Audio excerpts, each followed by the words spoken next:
Eu leio a palavra, irmãos, é o capítulo 4 da Epístola de Paulo aos Romanos inteiro. Peço que a igreja acompanhe, por favor. Que, pois, diremos ter alcançado Abraão, nosso pai segundo a carne? Porque se Abraão foi justificado por obras, tem de que se gloriar, porém não diante de Deus. Pois que diz a Escritura? Abraão creu em Deus e isso lhe foi imputado para a justiça.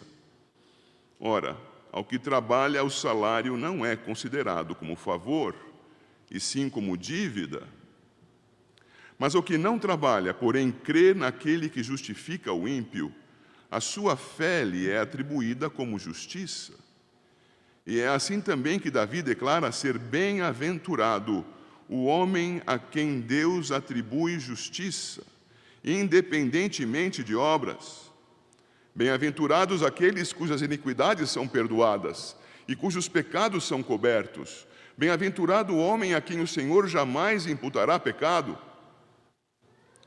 Vem, pois, esta bem-aventurança exclusivamente sobre os circuncisos ou também sobre os incircuncisos?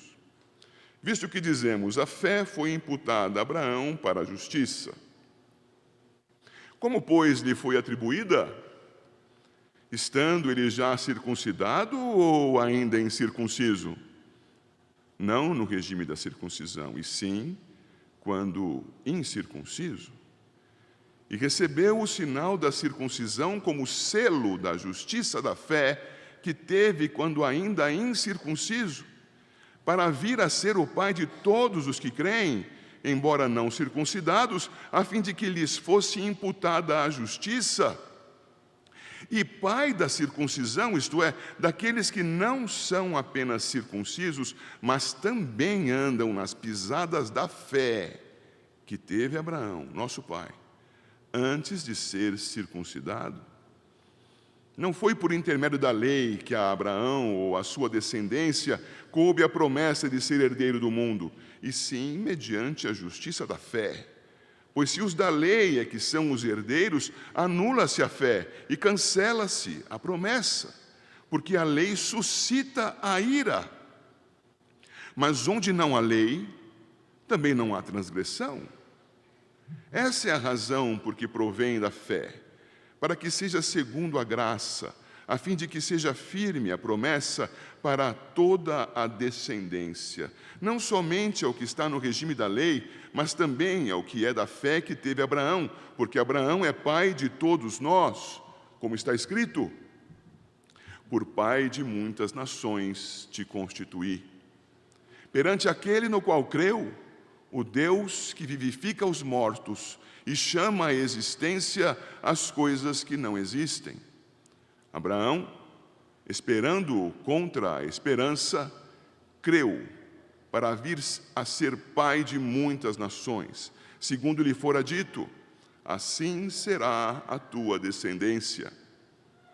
E sem enfraquecer na fé, embora levasse em conta o seu próprio corpo amortecido, sendo já de 100 anos, e a idade avançada de Sara, não duvidou, por incredulidade, da promessa de Deus, mas, pela fé, se fortaleceu, dando glória a Deus, estando plenamente convicto de que Ele era poderoso para cumprir o que prometera, pelo que isso lhe foi também imputado para a justiça.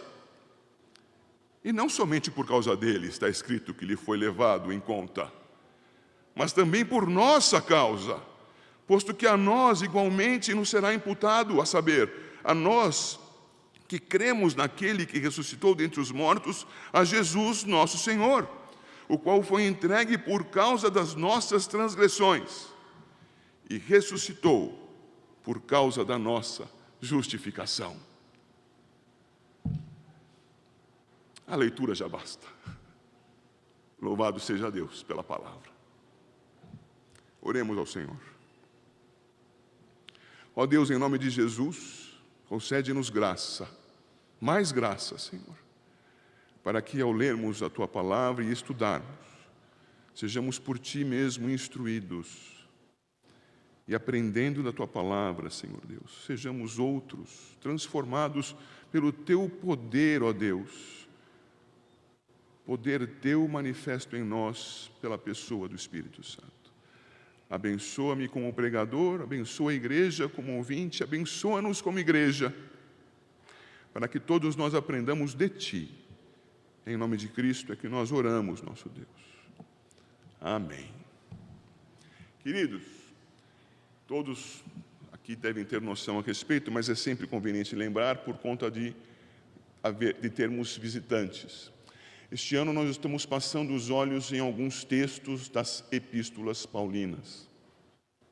Isto, evidentemente, quando estou ao púlpito. Temos outros pregadores, e glória a Deus por eles e pelo ensino que trazem da parte do Senhor para a igreja.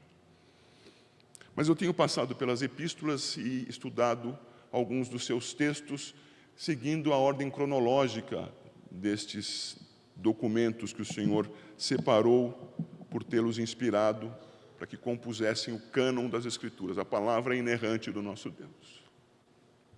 E diante da palavra, vendo a epístola de Paulo aos Romanos, chegamos no domingo passado e vimos aquele trecho tão central da carta, embora deslocado um pouco mais para o seu terço final, que é o texto de Romanos 11, de 33 a 36. É sempre bom lembrarmos que aquele texto aponta para nós a conclusão da doutrina que, uma vez posta, passa a ser o fundamento da vida. Qual é a conclusão da doutrina? Porque dele, e por meio dele, e para ele, são todas as coisas. Glória, pois, a ele eternamente. Amém. Essa é a conclusão da doutrina. De um apóstolo que havia escrito e havia ditado a palavra de Deus e ficou impressionado com aquilo que ele tinha diante de si, porque era um registro, embora muito rico, ainda pobre, da grandeza do glorioso Deus. Mas aquela conclusão é fundamento, por quê?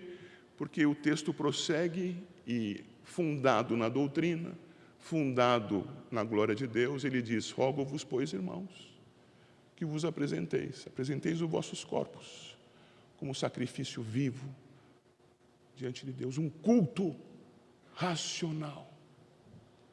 E então começa a detalhar este culto, o culto particular, o culto público, mas ainda feito sem a igreja, e o culto solene da igreja, como este aqui. Aquela conclusão doutrinária não pode ser perdida quando estudamos um texto como esse, porque este texto é parte da argumentação que chegou àquela conclusão. Tudo para a glória de Deus. Logo passamos por aqui e devemos identificar aquele mesmo fio condutor do raciocínio paulino inspirado pelo Senhor. É tudo para Deus, tudo por meio dele, tudo a partir dele.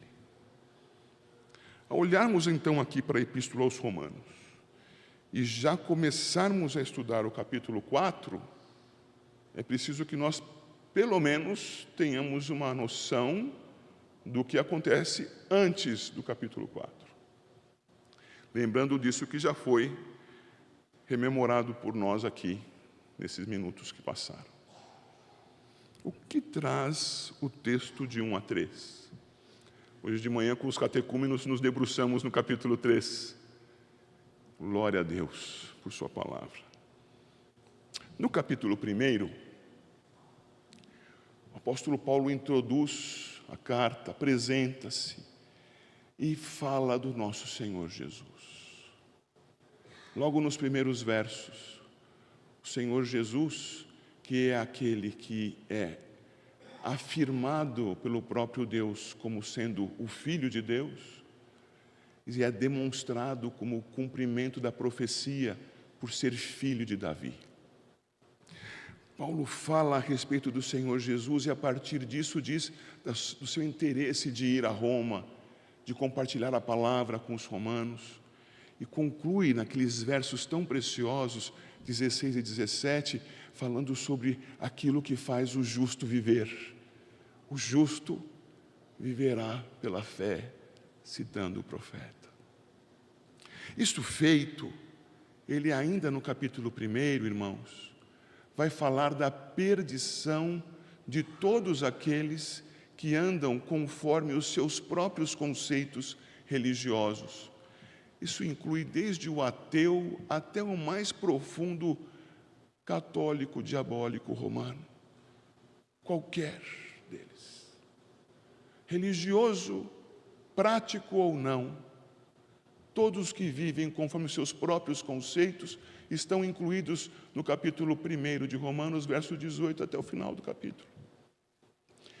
Perdidos, rejeitando a Deus, desencaminhados, e por conta disso, por rejeitarem a Deus, deixados pelo próprio Deus para viverem segundo a sua própria intenção.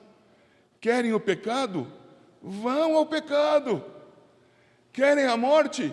Morram, matem-se mutuamente, vivam nas suas corrupções. O Senhor, segundo o texto, os deixa viver conforme desejam na sua morte que tanto almejam ter. Mas o apóstolo Paulo, após acabar o capítulo 1, volta-se para os judeus. E falando com os judeus, diz: vocês pensam que estão em situação melhor? Vocês, judeus, que receberam da graça de Deus a palavra revelada, os oráculos do Senhor, vivem acreditando na sua própria força de cumprir a lei do Senhor. Acreditam-se em si mesmos, dão fé em si mesmos, e achando que cumprindo a lei do Senhor, vocês serão aceitos pelo Senhor. Ao fazerem isso, diz Paulo no capítulo 2, vocês menosprezam o Redentor, vocês fazem pior que os ignorantes, porque tendo recebido a revelação de Deus, vocês a rejeitam naquilo para o que ela foi posta, preparar o caminho do Redentor, que é Jesus Cristo. E assim ele conclui o capítulo 2 dizendo: não existe justo nenhum, seja dentre os gentios, seja dentre os judeus. E é nesse argumento que ele começa o capítulo 3. Não existe justo sobre a face da terra, nenhum sequer. Conclui esse primeiro raciocínio, irmãos, no verso 20 do capítulo 3. E a partir do verso 21, começa a apresentar o Evangelho. Estou falando com a congregação está comigo? Irmãos, ele apresenta o Evangelho que é superior à lei, mas que não a despreza, porque a lei tem valor, e nós já veremos o valor da lei. Esta ênfase que ele traz, introduzindo isso que vamos ver hoje no capítulo 4, começa a ser vista aqui a partir do verso 21. Eu quero começar com os irmãos. Não era para passar tudo isso de uma vez, errei, era para ser linha a linha. Irmãos, tenham paciência com o seu pastor. A primeira linha, número 1. A primeira conclusão da carta está nesse trecho de 21 a 31. O Evangelho apresentado. E então, em 27, ele está falando com judeus. Onde, pois, a jactância? Onde esse orgulho? Onde se fundamenta esse orgulho seu, judeu? Foi de todo excluída. Por que lei? Das obras? Não. Pelo contrário, pela lei da fé. Estou no capítulo 3, verso 21. Passo ao 22 e a palavra conclusiva vem. Concluímos, pois, que o homem é justificado pela fé, independentemente das obras da lei. Você cristão talvez pense: Puxa, mas esse assunto eu já conheço tão bem, pastor. Para que pregar sobre isso? Ah, meus irmãos, como nós esquecemos disso. Como nós esquecemos da graça. Como nós esquecemos da nossa pecaminosidade, da nossa maldade. É preciso lembrar sempre. E partindo dessa conclusão, verso 29, é porventura Deus somente dos judeus? Não é também dos gentios? Sim, também dos gentios. Visto que Deus é um só, o qual justificará por fé o circunciso e mediante a fé o incircunciso. Anulamos, pois, a lei pela fé? Não, de maneira nenhuma. Antes, confirmamos a lei. Ao vermos esse trecho conclusivo dessa longa introdução de 3 capítulos na carta, nós temos que enfatizar o que está na letra A do número 1 ali. Quais são os valores da fé e da lei? Porque a fé não anula a lei. Nós cristãos ainda estamos com a lei diante de nós. Mas o valor da fé já está exposto e já foi lido no verso 28. Concluímos que o homem é justificado pela fé, independentemente das obras da lei. Excelente. E que faço com a lei então? Ao lixo a lei? Não, a lei continua sendo extremamente importante. E por quê? No capítulo 3, veja o verso 20. Visto que ninguém será justificado diante dele por obras da lei, em razão de que pela lei, olha o valor da lei, vem o pleno conhecimento do pecado. E se você puder ir lá para o outro lado, no capítulo 4, verso 15, veja lá. Porque a lei suscita a ira, mas onde não há lei, também não há transgressão. Então imaginemos uma relação em que nós, criaturas de Deus, estamos diante de Deus, Ele soberano, todo-poderoso, com toda a autoridade, e Ele não nos diz nada. Ele não nos dá qualquer tipo de ordem. Ele está vivo, está presente e está assistindo a tudo, indiferente da criação. Se fosse assim, não nos daria ordem alguma. Não diria o homem, lá em Gênesis capítulo 2, versos 15 a 17, no 15, que o homem deveria guardar e zelar do jardim. Não diria o homem, nos versos 16 a 17, que ele poderia comer de toda a árvore do jardim, mas não comer da árvore do conhecimento do bem e do mal. Deus seria indiferente, e o que o homem fizesse estava feito, porque sem lei, sem pecado. Você preferia ter um Deus indiferente? Um Deus, como creem os deístas, com D de dado? Um Deus que teria criado todas as coisas e se apartado da criação, deixando que ela corresse como bem entendesse, e fosse fazer outra coisa, fosse brincar de ioiô.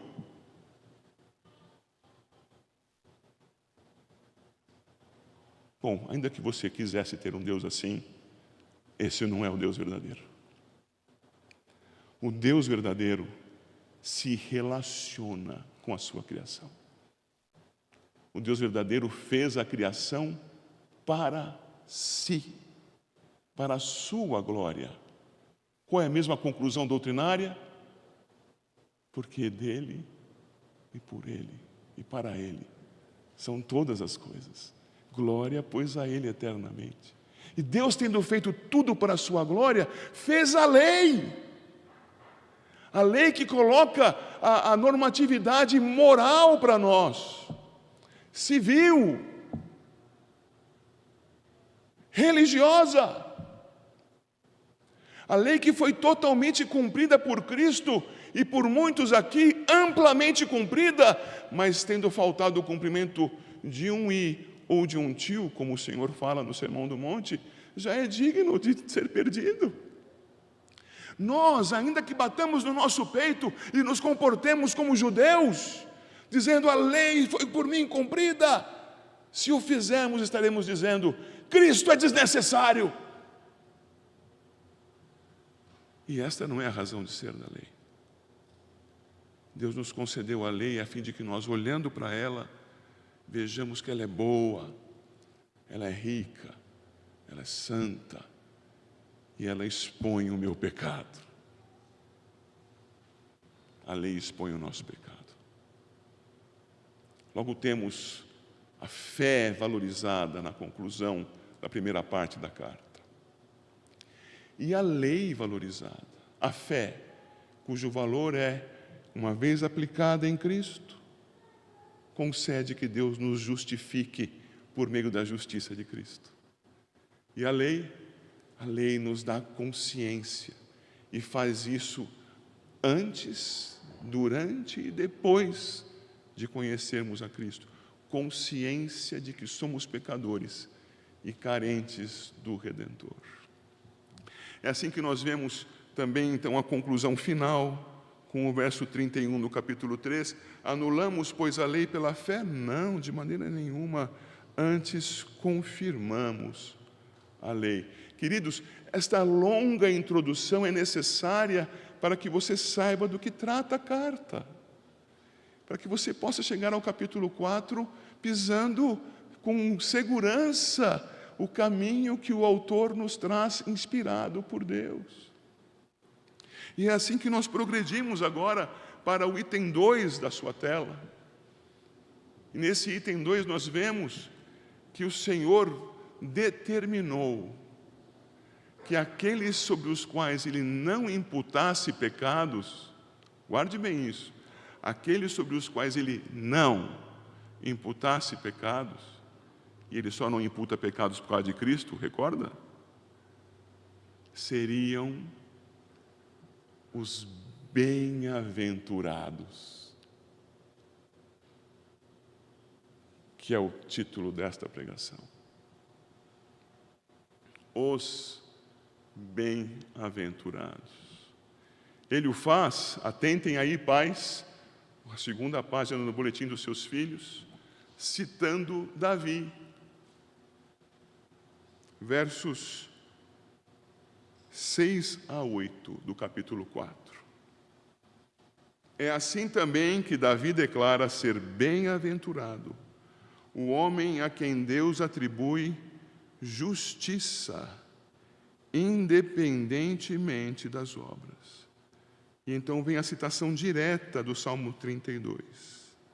Bem-aventurados aqueles cujas iniquidades são perdoadas e cujos pecados são cobertos. Bem-aventurado o homem a quem o Senhor jamais imputará pecado.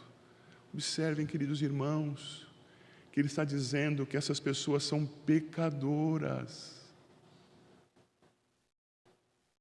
São gente que olhou para a lei e falou: estou em falta. Mas ainda assim tem as suas, verso 7, iniquidades perdoadas. Ainda assim tem, verso 8, a sua vida tratada como justa, porque o Senhor jamais lhes imputará pecado. Quem são esses? São os bem-aventurados. Há bem-aventurados aqui. Glória a Deus, pela graça de Cristo Jesus, eu sou um bem-aventurado. Mas estou doente, mas estou à morte, mas estou com conflitos em tantos lugares, mas eu fui redimido por Cristo, logo o que sou eu? Pela graça do Senhor Jesus. Um bem-aventurado. Louvado seja Deus. Não se esqueça disso. Esses bem-aventurados, irmãos, os bem-aventurados segundo Deus, são tratados no capítulo 4 como bem-aventurados filhos de Abraão. É assim que ele vai tratar então nos versículos 1 a 5. Acompanhe, por favor, mais uma vez. Que, pois, diremos ter alcançado Abraão, nosso pai, segundo a carne? Porque se Abraão foi justificado por obras, tem de que se gloriar. porém não diante de Deus. Porque diz a Escritura, pois que diz a Escritura? Abraão creu em Deus, e isso lhe foi imputado para a justiça. Ora, ao que trabalha, o salário não é considerado como favor, e sim como dívida, mas ao que não trabalha, porém crê naquele que justifica o ímpio, a sua fé lhe é atribuída como justiça.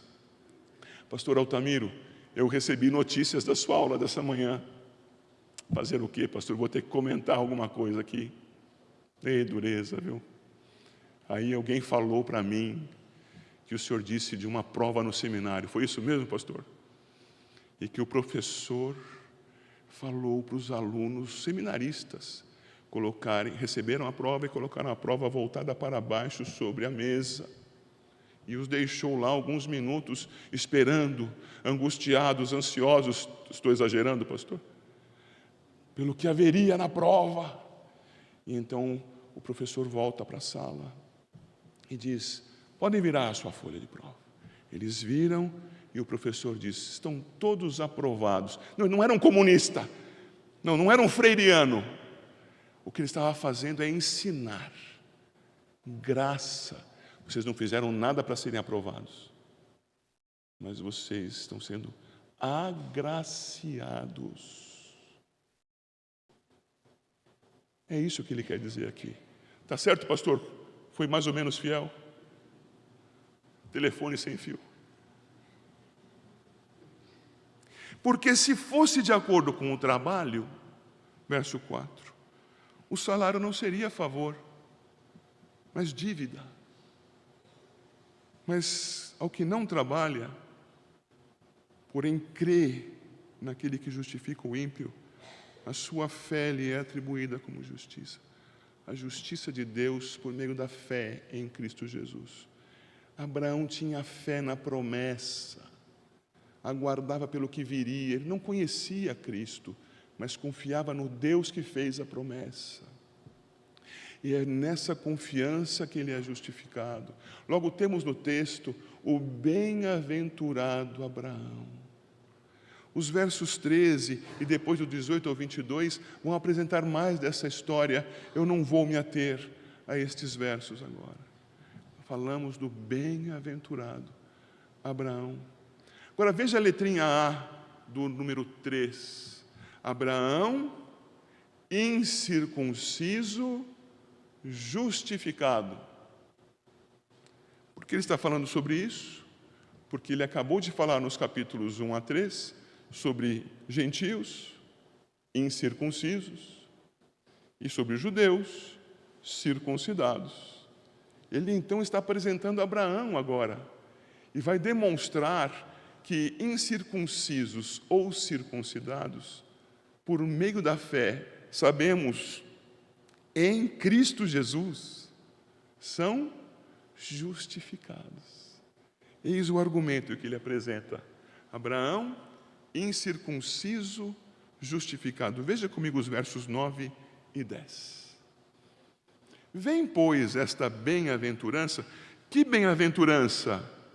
A de não ter imputação de pecado, verso 8. A de ter iniquidades perdoadas, verso 7. Vem, pois, verso 9, esta bem-aventurança exclusivamente sobre os circuncisos ou também sobre os incircuncisos?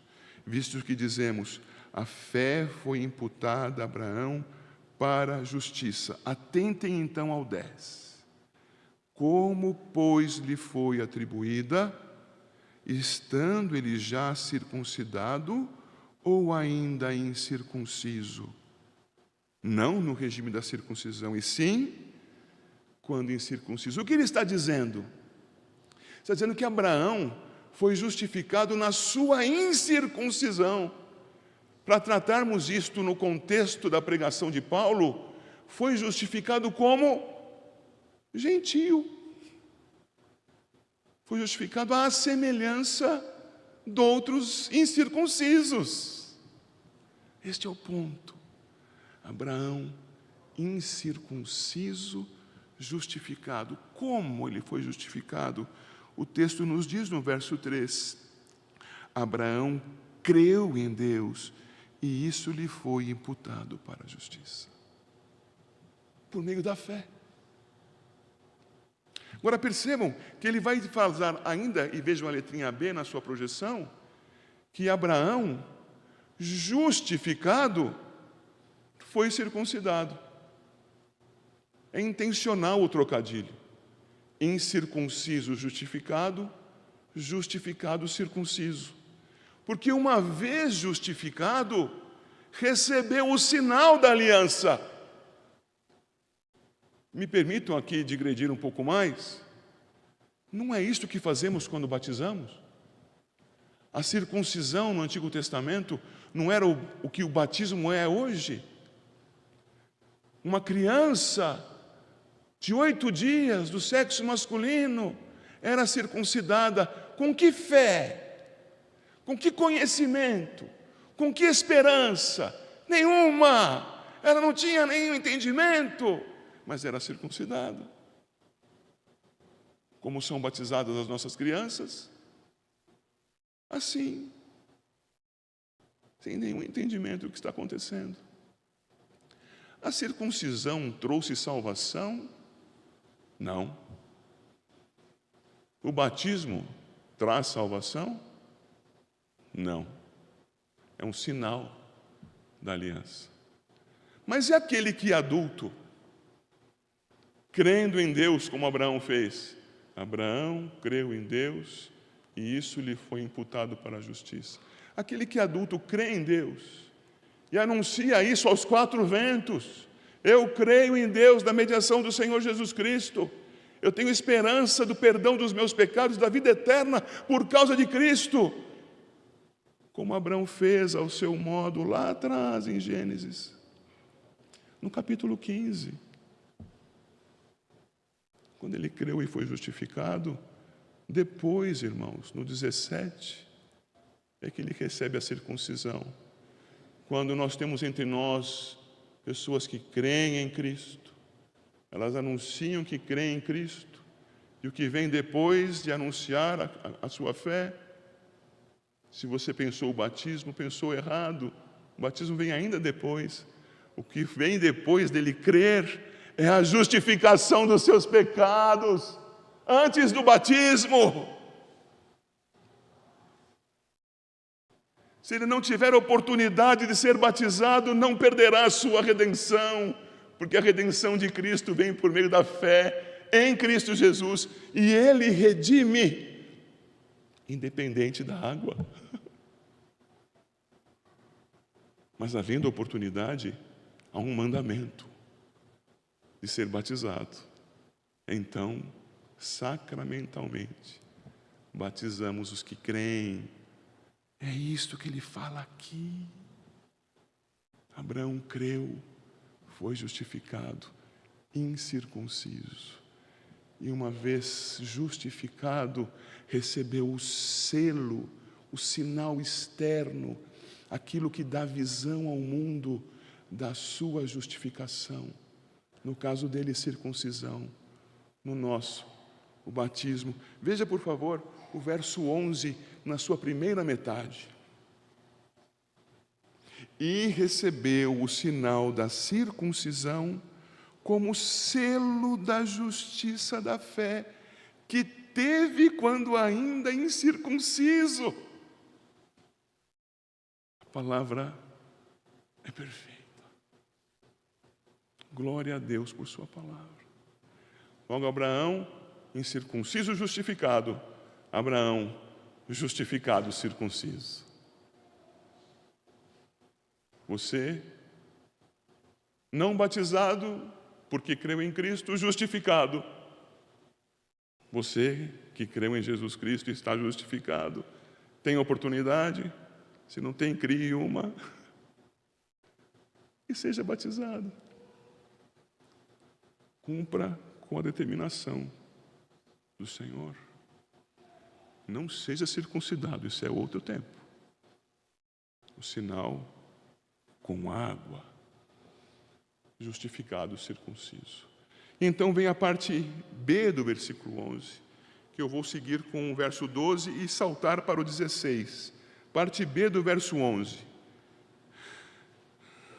Justificado pela fé, quando ainda incircunciso, então, para vir a ser o pai de todos os que creem, embora não circuncidados, a fim de que lhes fosse imputada a justiça, e pai da circuncisão, isto é, daqueles que não são apenas circuncisos, mas, atente bem, mas também andam nas pisadas da fé que teve Abraão, nosso pai, antes de ser circuncidado. Qual é o ensino?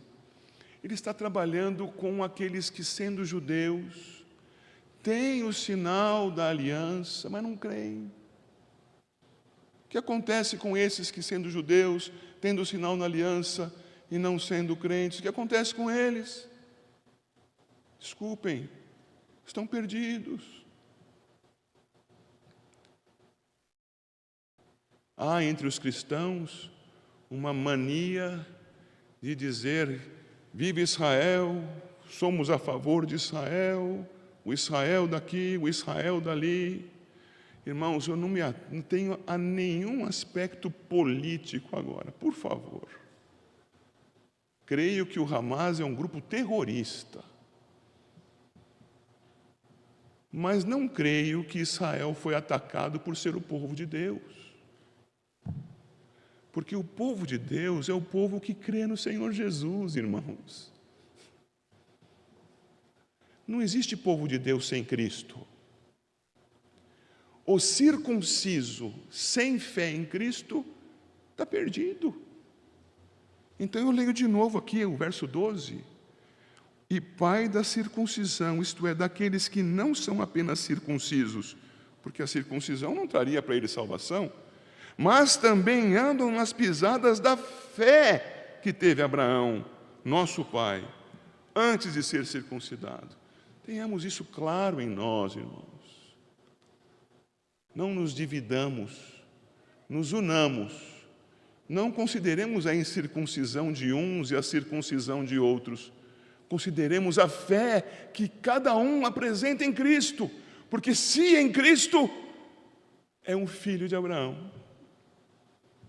E sem Cristo?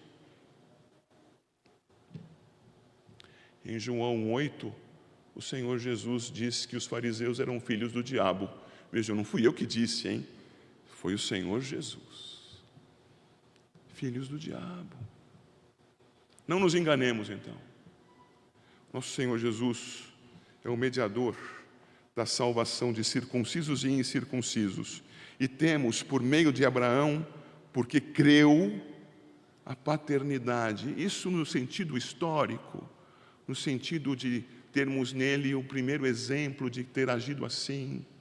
O pai de quem foi redimido por meio da fé e depois teve o selo da aliança aplicado sobre si. É assim que trata também o verso 16, veja lá, essa é a razão porque provém da fé, para que seja segundo a graça, repito, para que seja segundo a graça, a fim de que seja firme a promessa para toda a descendência, não somente ao que está no regime da lei, mas também ao que é da fé que teve Abraão, porque Abraão é pai de todos nós, como está escrito: por pai de muitas nações te constituí, perante aquele no qual creu, o Deus que vivifica os mortos e chama à existência as coisas que não existem. Eu já estive morto, mas Cristo me vivificou. É o seu caso. Deus o fez. Com ou sem circuncisão. Pai dos bem-aventurados, eis Abraão. Agora o texto é concluído, queridos, dizendo que Abraão é muito importante, sim, mas que isso não ficou lá atrás com Abraão. Como eu acabei de perguntar aos irmãos e ouvi até um aleluia, o que nós temos aqui é que isso é válido para mim e para você, é válido para a igreja. Logo, na letra D do que você tem aí na tela, no número 3, a história de Abraão é uma história que se continua com a nossa. Verso 23, e não somente por causa dele está escrito que lhe foi levado em conta, mas também por nossa causa. Posto que a nós igualmente nos será imputado, a saber, a nós que cremos naquele que ressuscitou dentre os mortos, a Jesus nosso Senhor, o qual foi entregue por causa das nossas transgressões, pagou a nossa culpa. Aleluia! Estamos diante da mesa da ceia. E ressuscitou por causa da nossa justificação. Estamos justificados por meio da fé no Cristo vivo. Glória ao nome do Senhor. É por isso, queridos, que ele prossegue com o capítulo 5, verso 1, com aquele verso que eu quero que os catecúmenos decorem e os demais também o façam. Como é mesmo? Alguém pode repetir comigo? Romanos 5, 1. Justificados, pois, mediante a fé, temos paz com Deus, por meio do nosso Senhor Jesus Cristo. Conclusão da palavra, do ensino da graça, por meio da fé, no mérito de Jesus Cristo. Todo aquele que crê em Cristo é um bem-aventurado. Louvado seja Deus.